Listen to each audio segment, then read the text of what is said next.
Hello everyone, welcome to How to Browse our YouTube channel. Now in this video I will show you how to refine and play, or how to find and play and remove your live photo on your iPhone device. So it's very easy, so let's jump right into the video. So the first thing that you gotta do is to go to the live photo that you have.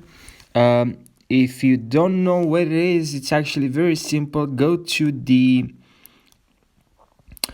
albums and select albums, and then here you have media types and you have videos, live photo. As you can see, I have one live photo. Select that video. That video actually looks like a video, but it's not.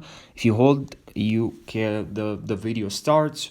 It's kind of a video. It's a live photo, so-called live photos. If you want to remove this interesting stuff that we have on our iPhone, tap on edit, and here tap on this icon right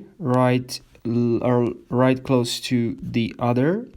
So that's the other one, and now this select or tap on live, and now tap on done. And now, as you can see, you have an image. Even if you hold the photo, nothing will happen. So that's how you do it. Thank you for watching this video, and I'll see you in the next one. Take care.